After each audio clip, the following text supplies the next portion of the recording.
नमस्कार दोस्तों, JDS competition में आपका स्वागत है। आज क्लास 6 एनसीईआरटी चैप्टर 8 एंड 9 को हम फिनिश करेंगे और इसी के साथ क्लास 6 एनसीईआरटी आपकी सीवीएस की सामाजिक विज्ञान की फिनिश हो जाएगी। फिर कल से क्लास 7 एनसीईआरटी में हम आ जाएंगे। क्लास 6 इस चैप्टर 8 एंड 9 में ग्रामीण क्षेत्रों में आजीविका और शहरी क्षेत्रों में आजीविका के सोर्स क्या क्या है, इसके बारे में हम लोग डिस्कस करेंगे आज। चैप्टर नंबर 8 एंड 9 क्या क्या भाई? ग्रामीण एवं शहरी क्षेत्रों में। ग्रामीण क्षेत्रों में आजीविका पहले देख लेते हैं।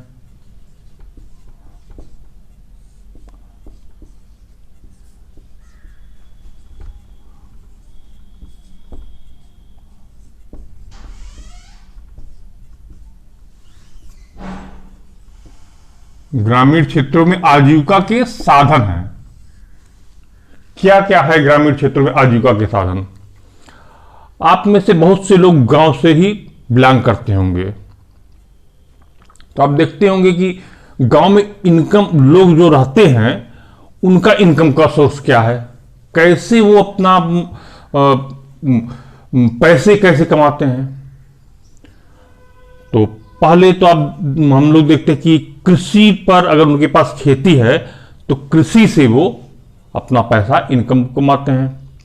मान लीजिए 1 बीघा खेती है, 2 बीघा खेती है, 3 बीघा खेती है, तो उसको फसल तैयार की, कटाई जो भी किया, खाने के लिए बचाया, फिर मार्केट में बेच दिया। तो ये एक तो अस्थाई हो गया इनका, साल में 2 फसल लेंगे।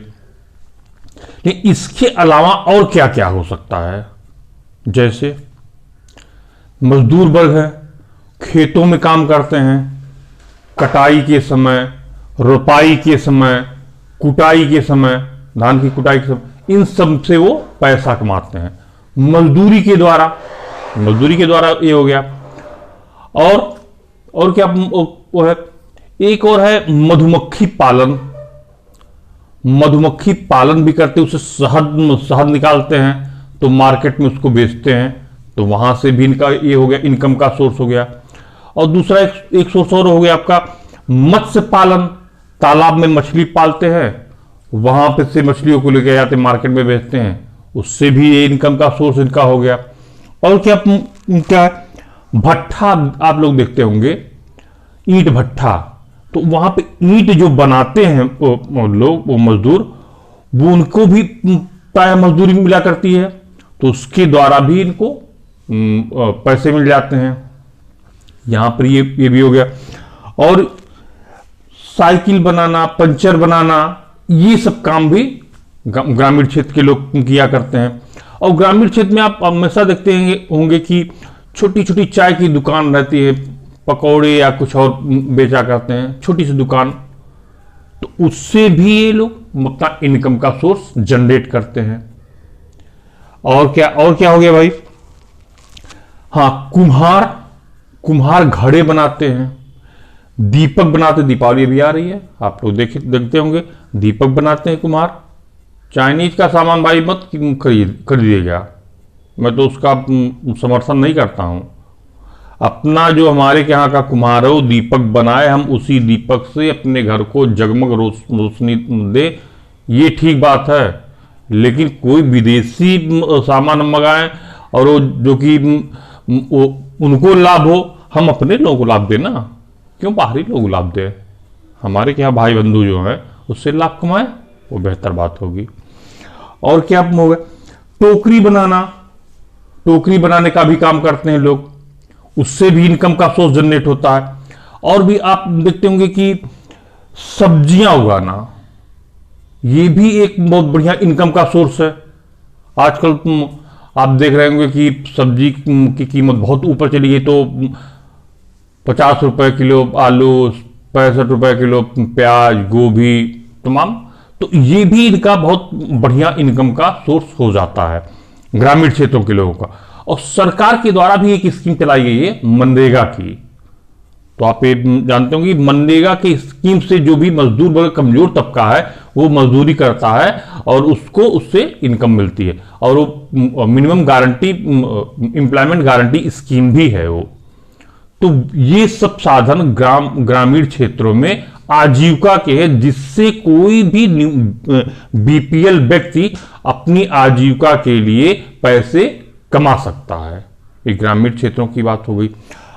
अब हम अगले चैप्टर पे आ जाते हैं, शहरी क्षेत्रों की। यहीं पे लिख देते हैं शहरी क्षेत्र।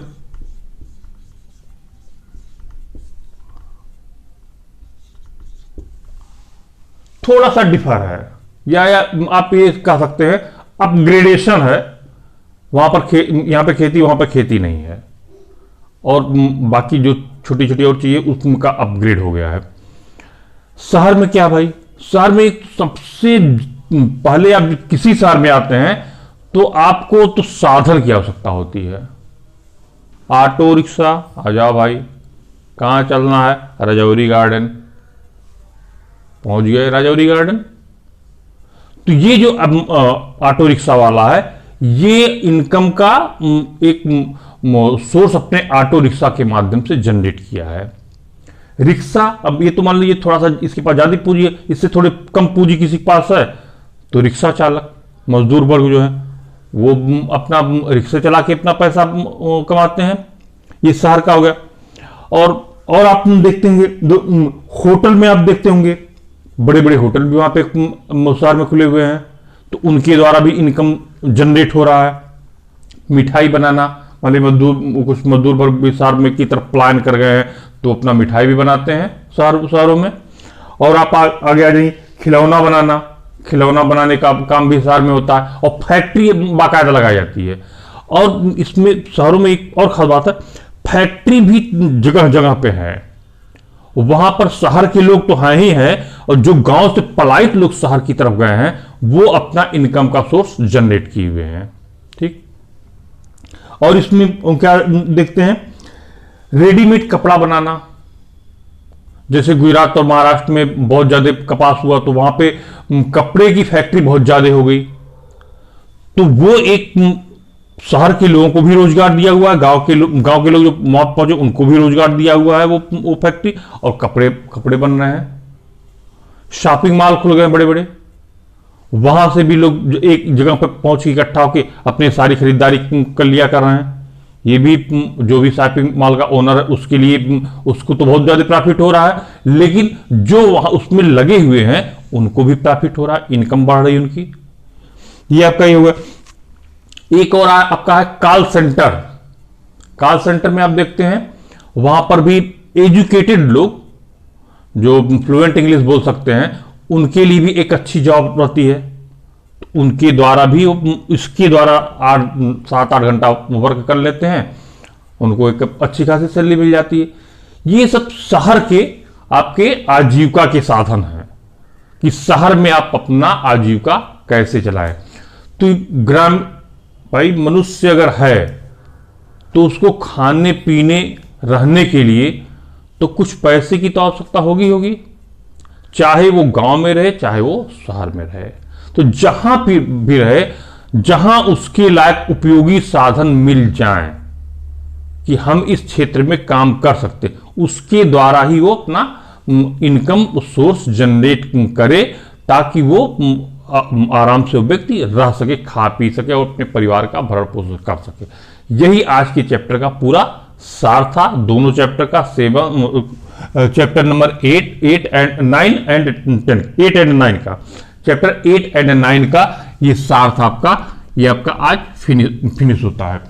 इसके बाद हम कल क्लास 7th की एनसीईआरटी चलेंगे। अभी इसी बीच दौरान हमें किसी एक दिन लेक्चर कवर करना है मानवाधिकार वाला, वो मैं आपको कवर कर दूंगा इसी दौरान। और उसके कल से 7th की एनसीईआरटी पे चलेंगे। फिर हो सकता है दीपावली के पहले 7th और 8th एनसीईआरटी फिनिश हो जाए, और दीपावली में 4-6 दिन तो भाई छुट्टी रहेगी। आप भी दीपावली अच्छी तरीके से मनाएं। सभी को हमारे तरफ से शुभकामना अभी एडवांस में ही हम दे रहे हैं।